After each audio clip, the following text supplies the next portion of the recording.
Okay.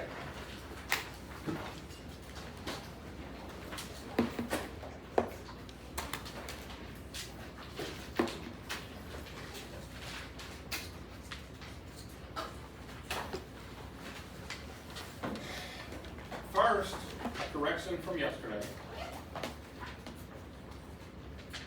As it turns out, I will not be teaching you guys next semester. I got word yesterday that Hebron, not Cobb, Hebron has canceled this class for next semester, and apparently you guys are going to be moved to other classes. So unless you take my first or fourth period history class, then I probably won't be teaching you. Sorry, I'm really. Are we getting full credit? I'm sorry? Are we going to get full credit though? Full credit. Well, okay. In college, everything is by semester. So you will get credit for this semester, yes. And then if you take American History 2 next semester, then you will get credit for that semester. It just won't be with me unless you take it in a different class. Of the 3 classes I'm teaching, this is the only one that they dissolved, and I don't know why they did it. I just got word yesterday that from our liaison that Hebron has decided not to run this class next year, and that they're going to move you guys into other classrooms if you take history. What about our English class? I'm sorry? What about our English class? Do you know anything about that? I do not know. My supposition would be that it will be the same, because they usually teach them in pairs, but they can do whatever they want, and they don't usually check with me first.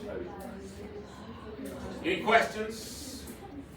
Wait, so is there gonna be, is it still like a dual credit third period, just not you, or they're like? No, the class is not, this class will not meet next semester.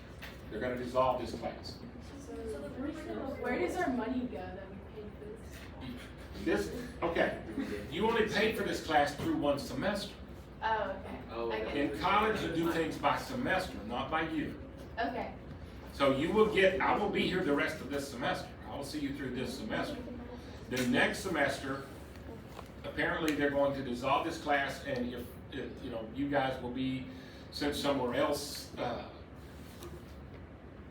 If you want to go to a college class, I'm guessing that they'll make that available to you. It just won't be here and it won't be me. And I have 2 other classes that I am teaching here, so you might be able to get into one of them if you want me. If you don't want me, golden opportunity. You can dive into another class and I will never know. Any questions? Okay.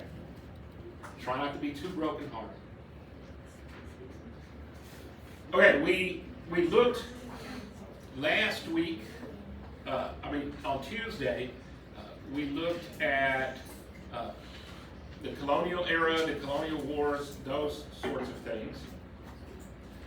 And so I have a discussion issue from that period. One common view of United States history embraces an idea known as American exceptionalism.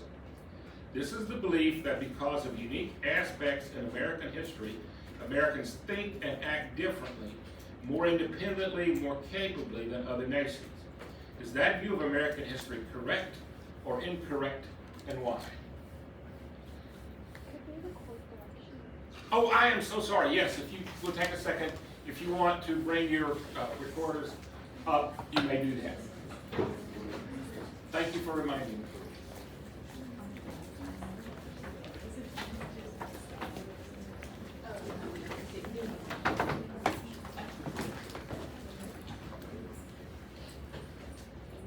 Sorry.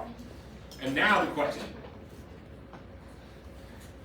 If you did not answer last time, you can try this one. From what I saw this morning, this one is a lot easier than the last one. So if you chose this one, you might have got a break. Name? Mark? Okay. I believe that this view is correct because America has a lot of domestic businesses and it's more comparatively to other countries. Okay.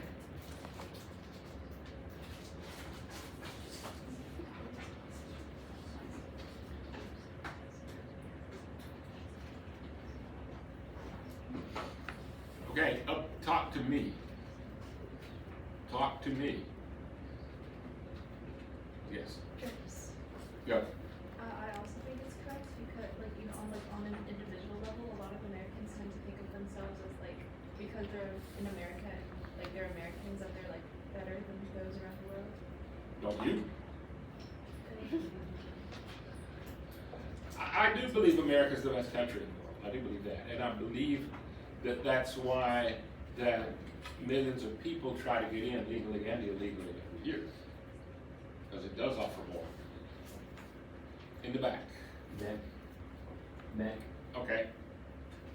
I think that this view is correct because we've like, America has been winning wars, and so it makes us think that we have like more power over other nations. Okay. So, Go. I think it's correct because, like you just said, there are a lot more opportunities in America, and that's why people try to migrate here. And just the independence that America has creates more Americans. Okay. Kim, Esther. You are who? Esther Kim. No, I mean Oh. you are who?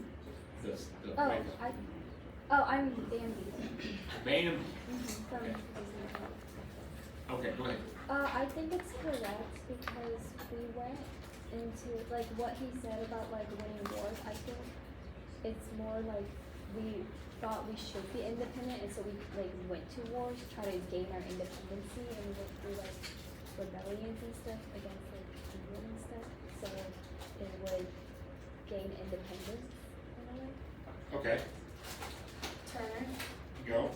I think that this view is correct because I think America is definitely one of like, the better options of countries in the world because we just have more freedom. Because you have what? Like more freedom. It's just, Okay, example. you get to like this versus like North Korea, I'm pretty sure, or South Korea, what do we get to? Like we just have a lot more freedom. We don't like we get to pick what jobs we want, we get to wear what we want, like Okay. like that.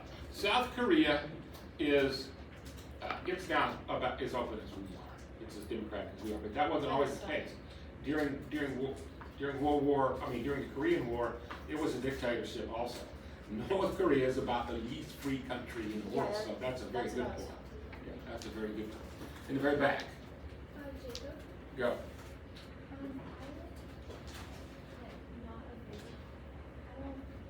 I would say it's not. A little louder.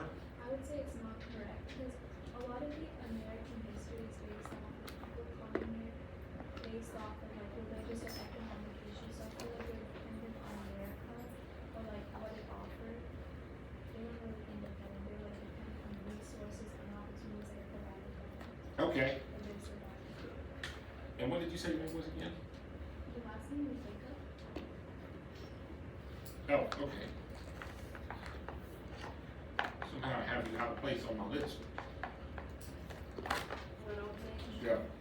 I think it's correct because I think a lot of Americans think we're like different and like I guess better than other countries, and I agree because I think we're more developed, we're more free, and like we do have like a good amount of like money for a country compared to some other ones. So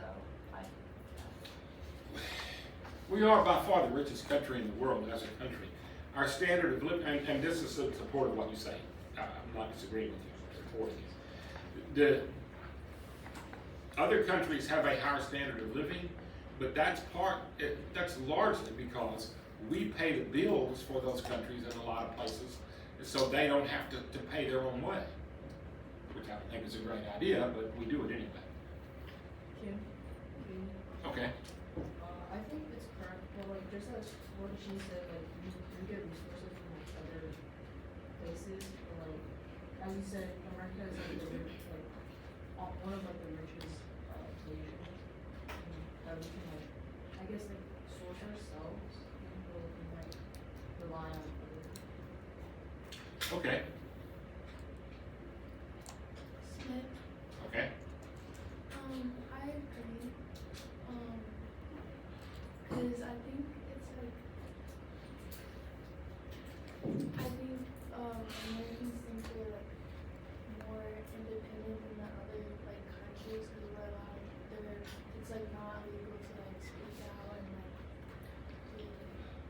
Well, there are a lot of countries where it's not illegal to speak. Well, I mean, like, you have like freedom of speech.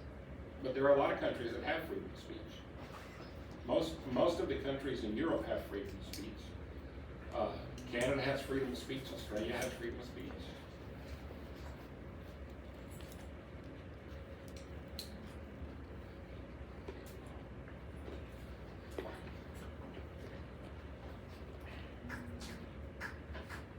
Do you have an example of what you're thinking about?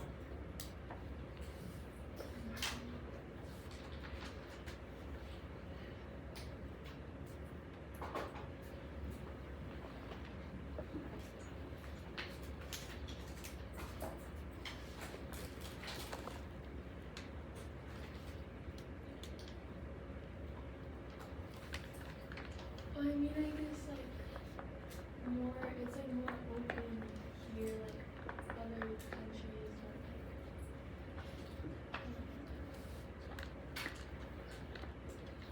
like. Okay.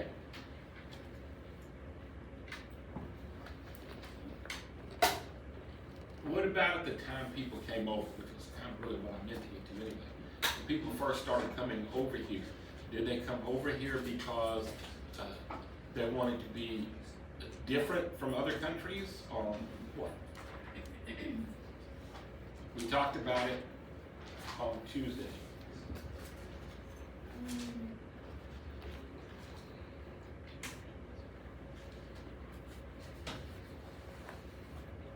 think they wanted to be like kind of the same as like. Okay, so would that make this statement true or false?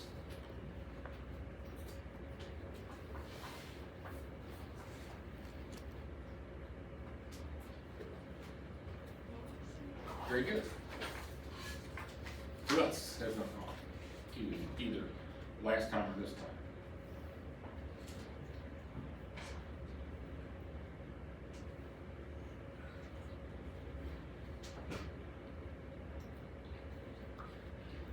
Mr. Trevino? Did you?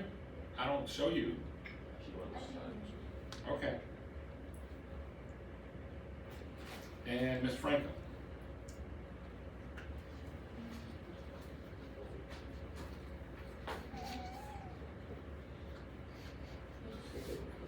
I think the statement's true because we have a lot, like we could say, like it's a lot more open than other places and like just not like our whole nation's like freedom and others like go over. Well, there are lots of nations who are open and who have freedom. What makes the United States special in that way? Because they have more, like, I guess, diversity in life. Can't hear you. Diversity. Okay, that's a good point. We have Very few countries have the level of diversity that we do. So, okay, very good. Anybody else? Okay. Then let's take a look at the social revolution.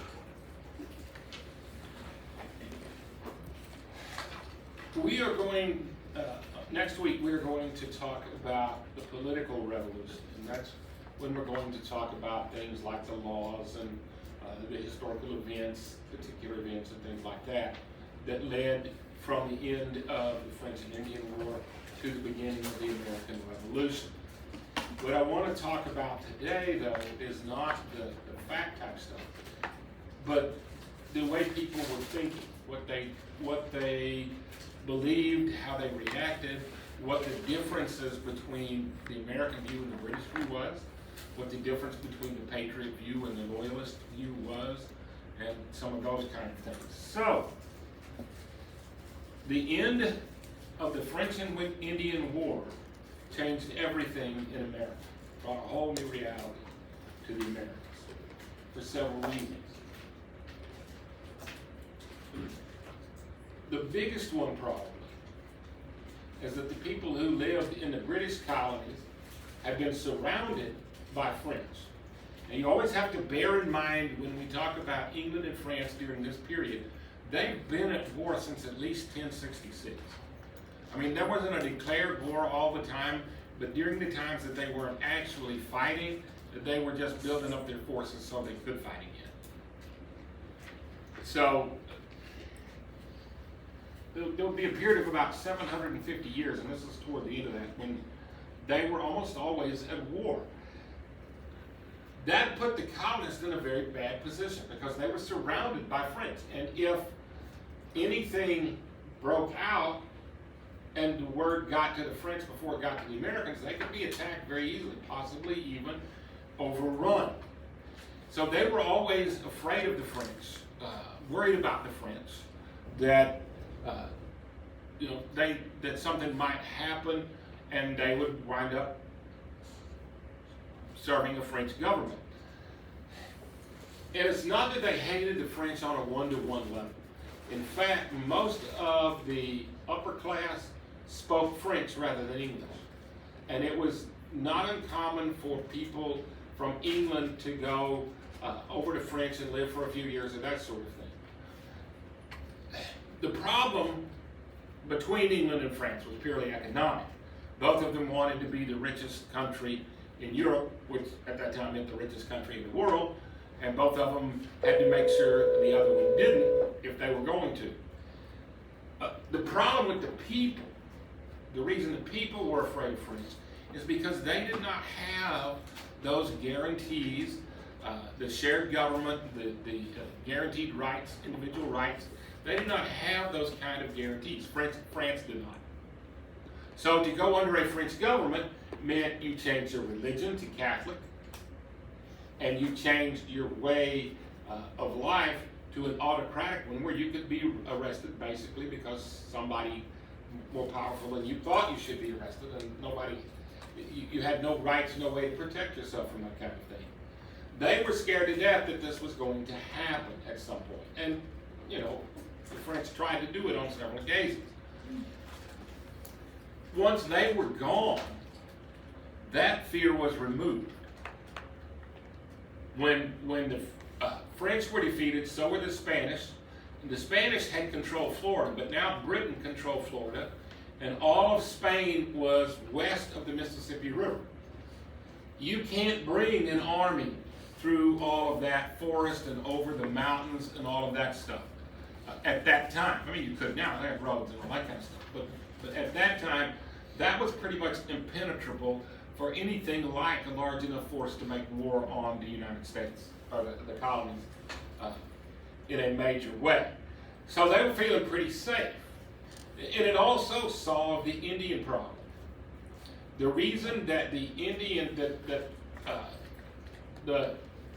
colonists were afraid of the Indians is again because of France. Because France would bankroll them. They would buy their ammunition, they would buy their food for the winter, and that sort of thing. And in return, they would send them out to attack English settlements and English farms and that sort of thing. But once the French were gone, then once again, the colonists believed that they could handle the Indians just fine if they couldn't get bullets and food and that sort of thing from the French. And as it turns out, they could. So those issues changed things in the colonies. There were also a couple of issues that changed things over the entire British Kingdom. When Britain went to war in the 7 Years' War, or the French and Indian, they're the same thing. And again, you can use either term you want if that comes up anywhere. When England went to war, though, against France in 1756, they were still paying for the last war they fought. War is enormously expensive. And the way you pay for it now and the way you paid for it then, no government could afford it in terms of their regular tax structure and all of that, because it's a sudden influx of debt that you have to meet right now. So what they did typically is borrow money. That worked well for England because England had the best banking system and the largest economy in the world at that time. And so they could borrow their money at a smaller interest rate than any other country in Europe. But they still did have to pay it back. Well, they borrowed the money for the previous war, and they were still trying to pay it back when this war came along, and the French and Indian War cost even more. The French and Indian War was the largest European war since antiquity. And the cost of it was enormous, and particularly the way Britain waged war made it even more costly. Britain had a big navy. That took up a lot of their manpower. So they did not have a large army. It was a very good army, but it wasn't very large. Navies are much more expensive than armies. You have to buy all of the basic same stuff you do for an army, except you also have to buy these hugely expensive ships. Plus, since they did not have a huge army, they normally could not fight large armies on the ground in Europe. So they would have allies, and they would bankroll the allies for the war. Usually either Austria or Prussia, and they would bankroll them for the war. They would basically pay them to stay in the fight and fight for them through the war. All of that, again, enormously expensive. War in general, enormously expensive, but the way the British fought it, basically they fought it with money more than they fought it with guns. So it was even more expensive. And now they've got another war that they've got to pay for, because they borrowed money for this war too. And when the war ended, they could not pay, they had trouble even paying the interest. You guys understand how banking works. If you borrow money, you not only have to pay back the principal, but you have to pay interest on the principal. And you've got to pay the interest before you pay the principal. And if you're not making the interest payments, then your money won't go toward the principal at all. You guys understand what I'm talking about? Have y'all had economics? Oh good, then you're ahead of me. Because what I know about economics, except as it has to do with the military, you can write on your thumbnail in 3-inch letters. So I'm going to get one of you guys to explain it to me. But anyway, they could barely pay the interest. They couldn't begin to pay the loans down. And they had to do something. So they did two things, actually. One of them mattered to the entire kingdom. The other mattered probably more to the colonies. The one that mattered to everybody was they raised taxes. They didn't just raise taxes in the colonies.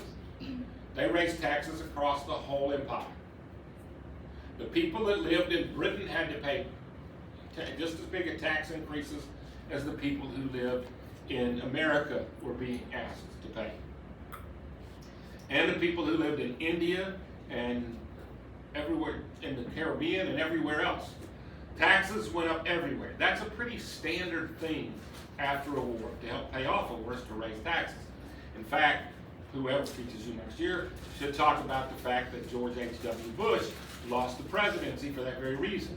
He got into an unexpected war, he borrowed money, and then he had to raise taxes, and they voted him out for it. England. And they raised it all over their empire. Now, the problem with the Americans was that they had come up with this doctrine, and there's really nobody else practiced or believed this doctrine, nobody in any other colony, it was just these 13 colonies that did this. But they came up with this doctrine that said that you could only be made to pay taxes by a legislative body that you elected a member to.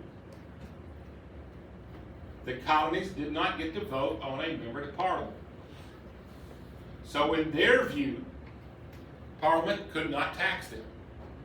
Only their own local colonial legislatures could tax them. The problem with that was that there were also places, other places in the empire, and there were even places in England that had no representation in Parliament. There were, I don't know how many, half a dozen or so cities and counties in Great Britain who had no representative in Parliament, but they still had to pay their share taxes, just like everybody else. America is saying, no, we ain't gonna do it. We don't have a vote on who's in Parliament, so we are paying taxes that Parliament makes. Parliament has no right to taxes.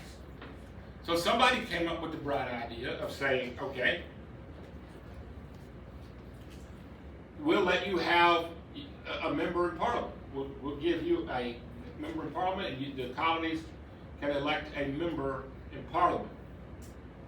And some people immediately said, yeah, okay, but the leaders of the anti-tax movement said, no, no, no, no, no, because they understood if they voted on a member of Parliament, they would be sending one member to Parliament for all of the colonies.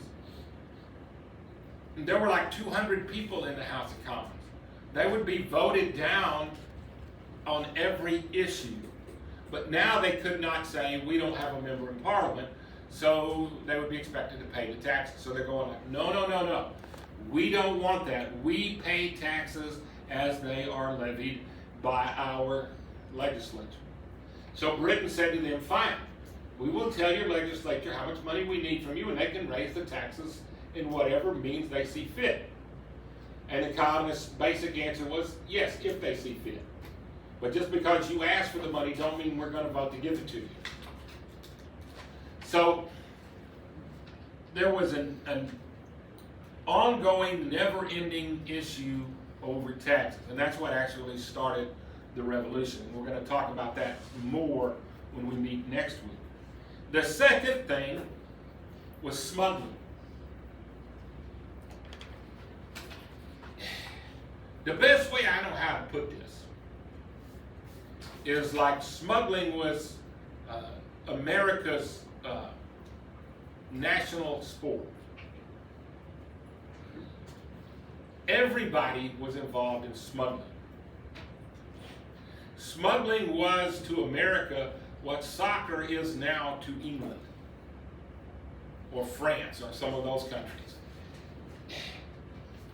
Everybody was involved in it.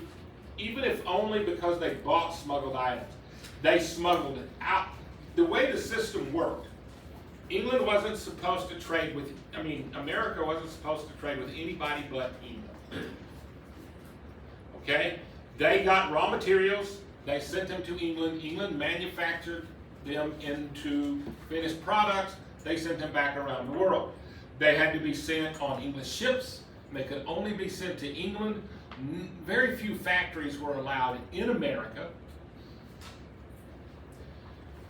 So basically, and the Americans were not supposed to buy anything manufactured anywhere else unless it was not manufactured in England at all.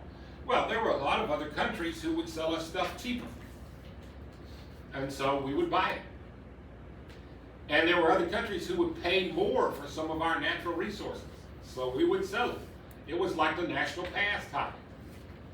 It was like baseball in the 30s, man. Everybody was involved with it. Now, smuggling was against the law for a long time. And England had laws against smuggling for a long time. And the United States, or not the United States, but the colonies, weren't bothered by that. And they weren't particularly bothered when England passed more laws against smuggling. What really upset the colonists was when England started enforcing the laws. They had the laws on the books forever, some of them, but they simply had never enforced them before. It was, any of you guys heard of benign neglect or salutary neglect in any previous classes you've taken? No? That's a term that's used basically before the French and Indian War. Britain had plenty to do, and they had enough money, and they basically said, just let the colonies do what they want as long as they're making money for us. Salutary neglect. They neglected America. They didn't do anything with America. They let America take care of itself. That was not meant to be harmful. It was kind of the way both sides wanted it. Britain then broke that cycle because of the French and Indian War, when they started asking for taxes and making laws. Can I help you guys? Question?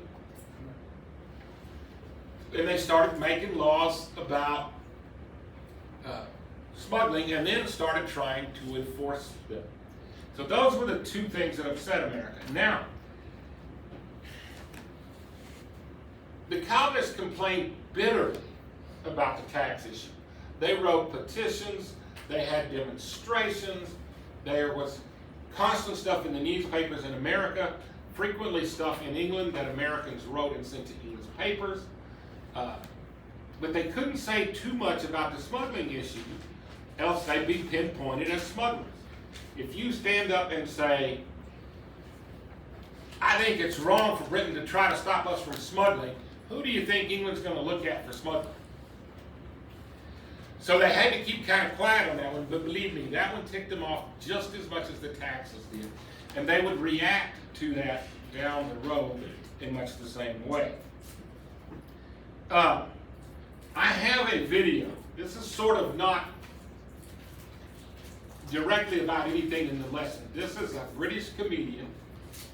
I thought it was funny, so I thought you guys might think it was funny. But it's a British comedian talking about what I was just talking about colonialism, but he's talking about colonialism in general, not just in America. Talking about British colonialism, and I thought it was a funny take on it. So we'll watch it right quick, and then we'll go from there. But not long enough ago that's not still very relevant. Everyone in Britain got in a big old boat, we set sail and we robbed, and this will sound far-fetched, everyone in the world. Do you remember that? What a spree that was. Remember the Great Heist? What a spree. And we got all the swag, didn't we? And we took it back to old Blighty, and we hid it, this is the clever part, we hid it in a museum. Last place anyone looks. Now it's the modern day, and all the countries you stole stuff from are asking for that stuff back. But don't look worried, we're totally saying a blanket no.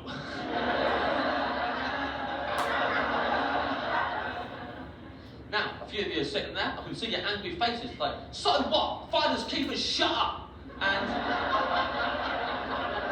listen, in your defence, finders keepers shut up has worked very well for us so far.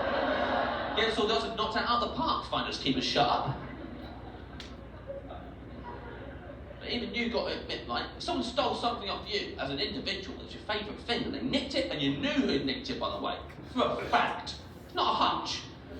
You know who's stolen it. Everybody knows. It's common knowledge. Some people have written books about it. They've definitely nicked it off you.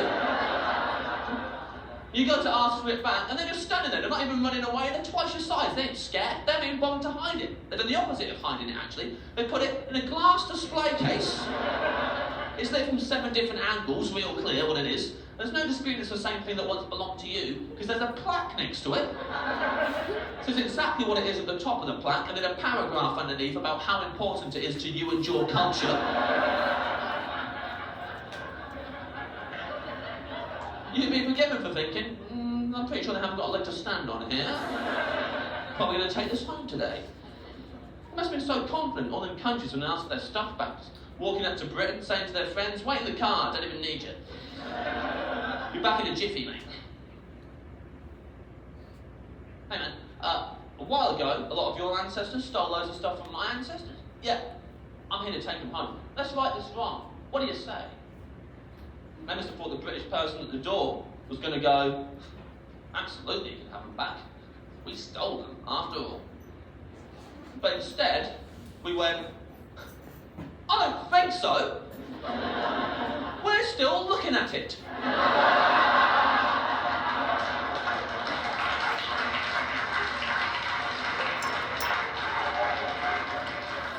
Yeah, just looking at it these days. And there's a lot of other people who haven't seen it yet we'd quite like to show it to. So, not right now, selfish. Don't sulk about it, but there's no hard feelings, mate. Hey, You can look at it. Come on in. Have a look. Have a look. Seem familiar? Stand behind the rope. That's why the British Museum is so busy all the time. No British people ever go in there. It's full of people from abroad looking at their own stuff. Just walking the corridors, reminiscing about the good old days. And I imagine just openly robbing the gift shop at the end. That is one hole, you punks. Okay, so that's one take on colonialism, and I think it's one that the colonists might have agreed with. So,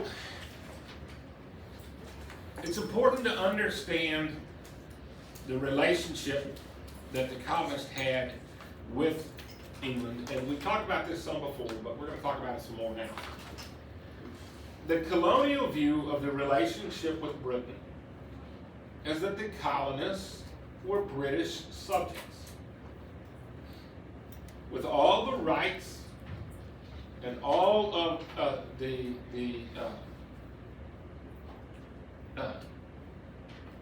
everything that you were supposed to have if you were a British citizen. They saw what they were doing as helping all British everywhere. They were basically fighting for the individual rights thing. The shared government wasn't an issue so much here as the individual rights were. We talked about individual rights a lot when we talked about the English tradition and the Magna Carta and those things. Well, those rights, same rights, life, liberty, and property. Life being you can't be arrested or executed without going through a trial. Liberty being that you have the right to think as you please. And property basically being your taxes. Those same rights were what they were trying to protect, especially property. In their view, Britain had a right to direct their trade, but not a right to levy direct taxes. They were fine with England, the mercantile system, and you guys know what I'm talking about when I say mercantile system, anybody who does not? Okay. They were fine with the mercantile system. The fact they were getting rich off of the mercantile system, and so they didn't really have a big problem with it. But it stopped there. They were willing to, well, that's wrong to say too. Part of the reason they were fine with the mercantile system is because smuggling was the national pastime of the colonies. So they were fine with saying, we're okay with the mercantile system and you can control our trade because we're going to smuggle it in and out anyway. But they were adamantly opposed to the idea of direct taxation. The argument of the government of Britain was a thing called virtual representation. Virtual representation was the idea that Parliament represented everybody. And therefore they tried to do what was best for everybody. And it didn't really matter if you could vote for Parliament or not. They represented you, and it was their job to protect your rights anyway. And that sounds great, but there is a problem with it. Blonde lady, second, yes. Name? Michaela Turner. Turner? Okay, Yeah. sorry. I will probably learn your names the last week of the semester. I'm just terrible with names. So, you said Turner? Yes. So Ms. Turner, let's say that this class is organizing and we're going to have officers and you want to run for president but here's the catch. Only the women can vote for president. You're supposed to represent everybody. As president of the class, you're supposed to represent everybody. But only the women can vote for you. Who are you going to pay attention to? The woman. Yeah. You can have all the virtual representation you want, but when somebody is voted on by somebody else, they're going to look to the people who vote for them, who can put them in or out of office. They are not going to look at those people, such as the colonists and some of the counties and cities in England. who have no vote. Virtual representation, it's something that all legislative bodies ought to do. I mean, once we elect people to Congress or the Senate, those folks ought to represent the whole country. They ought to look at what is good for the whole country. And they will, right after they look at what's best for the people who vote for them. Why do you think that, people stay in office? They do it because they provide pork. By pork, I mean jobs, construction projects, things like that, money for schools, whatever, for their districts. They are able to make trades with people in laws that are passed that get money, if they're from Texas, that get money spent in Texas. So the whole idea of virtual representation never did sell to the colonists. They understood what that meant, and what that basically meant is that the people in England who voted were the people who were going to get paid attention to, not the people in the colonies who did not vote. They were only concerned about lost my spot here. About actual representation. So they eventually came up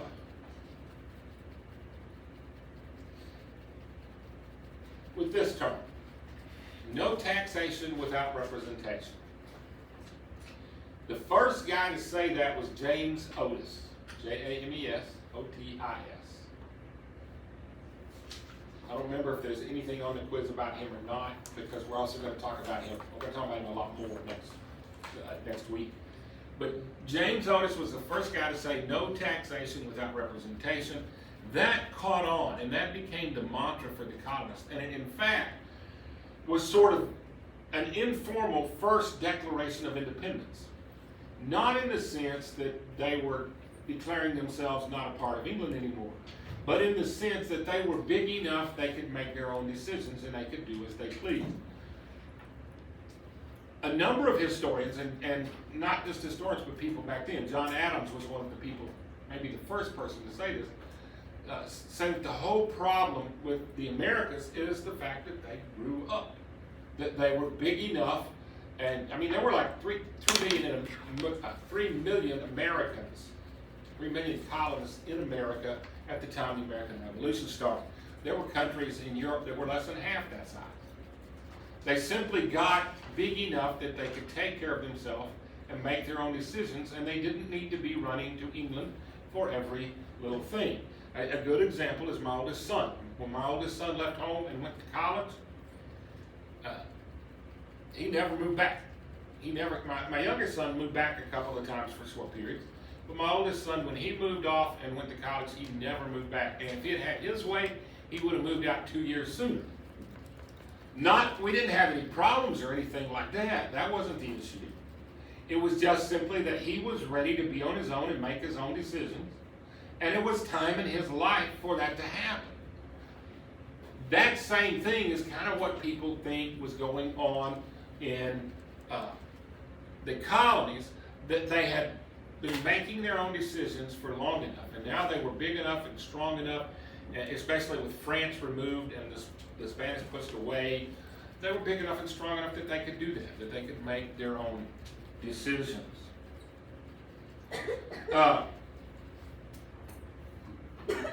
One other thing that was an issue was armies. When the war was over, despite the fact that neither France nor Spain was any longer a threat to America of any significance, at least, Britain left several regiments in the United States. The reason they gave for leaving these regiments in the United States was potential Indian problems, and also to enforce, which we're going to talk about more, they set aside a reserve for Indians that white people weren't supposed to move into. The Army was supposed to oversee that, make sure that white people didn't move into it, and in case of Indian uprising or things like that. Except that about half of these forces were on East Coast in East Coast cities, nowhere close to Indians, which made the colonists wonder what the heck they were for. And they kind of got it wrong, although they wound up being used that way. Because the colonists, the conclusion they came to is those troops were left in America to use against the colonists if they didn't go along with the new laws and that sort of thing. Actually, the reason British left them, the British left those regiments in America had to do with the way the British government worked at that time. Officially, the British were not allowed to have but a certain size of military force in England during peacetime. So that was one issue. And the second issue was that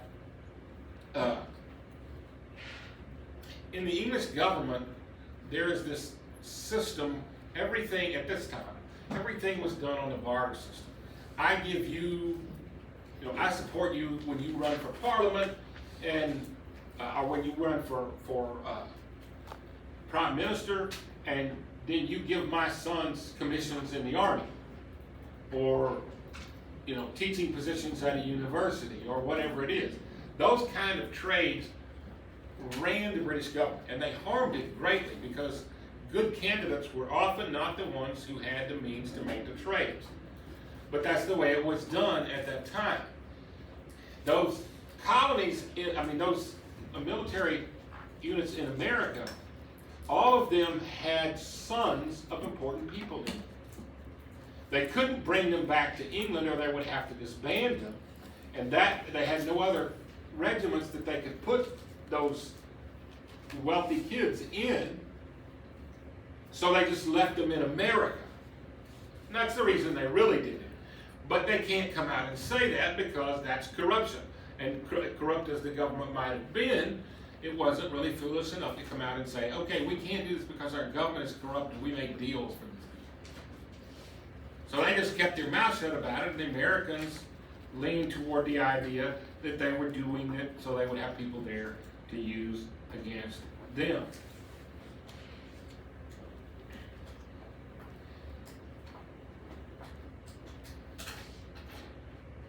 Okay, one other thing was state government versus central government. This was not something that the colonists thought about so much or that they rebelled about, but it's just something that the rebellion kind of brought out. The central government we're talking about here is London, the King, Parliament, and they were far removed from what was going on, and yet they had all power, and they were telling the Americans what to do, and they were basically telling them straight up that we're the government, we can do anything we want. The American governments were small and local. In fact, there really wasn't any such thing as an American. To the degree that someone did not think of himself as a Virginian or a North Carolinian or a Georgian or a Pennsylvanian, they thought of themselves as English. Nobody thought of themselves as American, and there was no Pan-Americanism among the colonies. That only came after the threat of war got so real that they were forced to band together. So they tended to think that one of the problems was that a strong central government was more dangerous than local governments because they had no connection with the local people. They made laws from a far distance away. They didn't see or care how that impacted people. And that would not only impact them, impact the colonies in how they felt about England, but about government in general. So that our first government, our first constitution would be the Articles of the Confederation, which we will talk about more in the future. But the Articles of Confederation were all but worthless because they left the government without the power to do the things that the government needed to do for the country to survive. And even when we converted, even when we went to the modern Constitution, we put a lot of guarantees in the Constitution to keep local government strong. And that was a big part of what the Bill of Rights was all about, was keeping government local, making the central government less authoritative, less powerful. It was clear to most people in America that the Articles of Confederation were just too weak. But they still didn't want the central government to be too strong. So they did everything they could to make the state governments prominent. Now, in the end, over time, step by step, the central government has, in fact, taken over the country, and government, local state government, at least in theory, takes a back seat to the strong central government. But it took 100, 150 years to change that process. In the early years, states had a good deal more power than they do now. Probably the thing that basically did the most damage to that was the Civil War. And we'll talk about that much later in the semester. The last thing I want to talk about is the divisions in the colonies. When you guys were growing up, how many of y'all have had history of some sort, American history of some sort before, on some other? Did they teach you guys that a third of the people were colonists, were patriots, and a third were loyalists, and a third were neutral? Are they still teaching that? Yeah, that's wrong. First, initially, when all this stuff started coming up and Britain started changing the way that their relationship with America worked, everybody was against it. The only people who supported Britain in this were basically government appointees from Britain who just lived in America as long as they held their position. The colonial governors or judges or that sort of thing. The people who lived in America with one voice hated the changes. There was no division. The division came up over time when it began to appear that they might not be able to affect the change back to what they wanted without the use of force. There were some people who felt like that they were fighting for their rights, and not only their rights, but the rights of Englishmen everywhere. And if they had to protect their rights, they would fight. There were other people who also hated what Britain was doing, but they said, in the end, the king is my king. Parliament is my government. England is my country. The Union Jack is my flag. I will not make war on my country. So the issue wasn't whether they supported England or not, but whether they were willing to raise their hand against England. That was a complicated issue because those who weren't usually had no choice. Those who called themselves loyalists usually had no choice except then to raise their hands against their fellow colonists.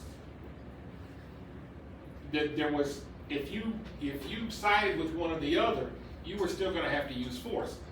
And so they began to defend this thing that they had not liked at all because they felt like they had to defend their government. As time passed, and the government steadfastly refused to make changes unless there was a show of force, then the government, or some other kind of adverse reaction by the colonists,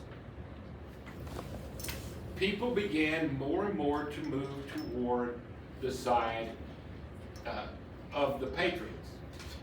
And by the way, most historians today call them patriots and loyalists because that's what they call themselves. There are a lot of other names that they called each other.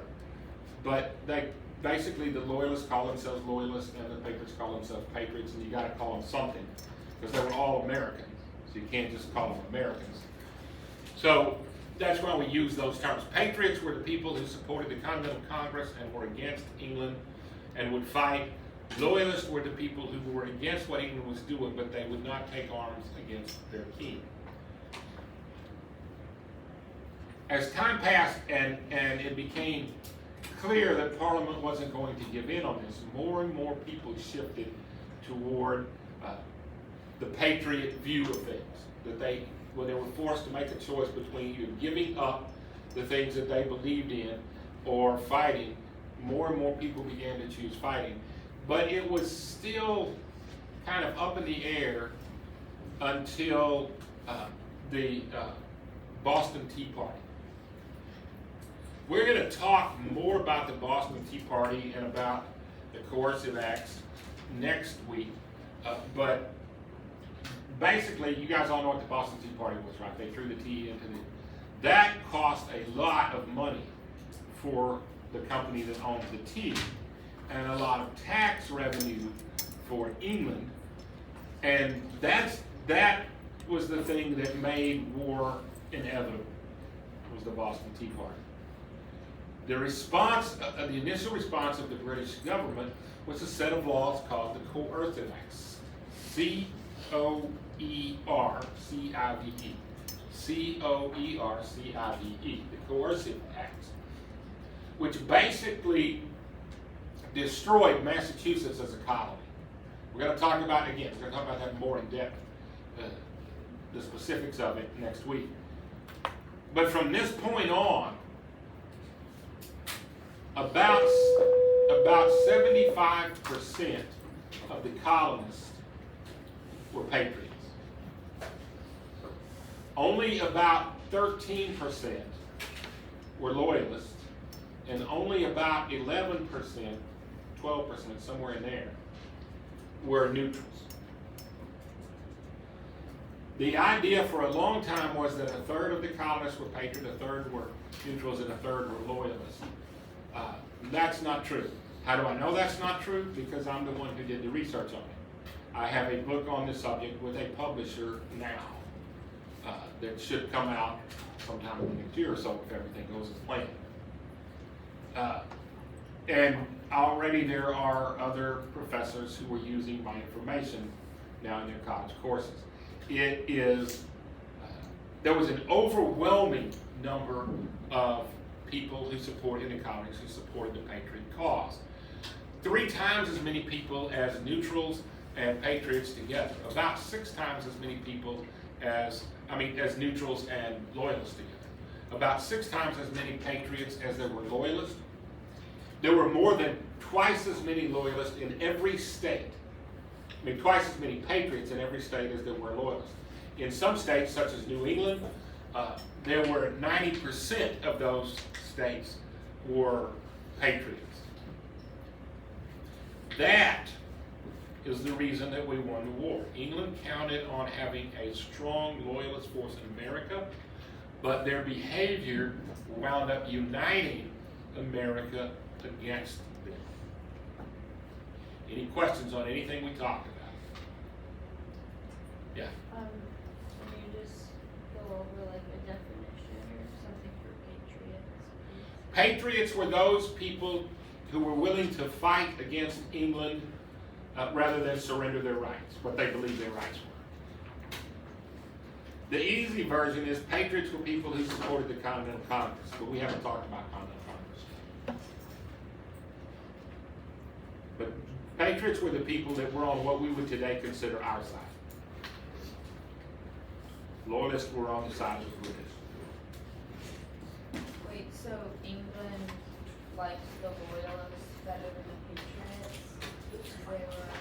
The loyalists were on England's side? Correct. Like them better, I don't know if I would use that term, but it's probably accurate though, but loyalists were unwilling, even though they didn't agree with England, they were unwilling to fight against England, so they wound up fighting for England, because England was their country. Does that make sense? Anybody else have questions? Okay.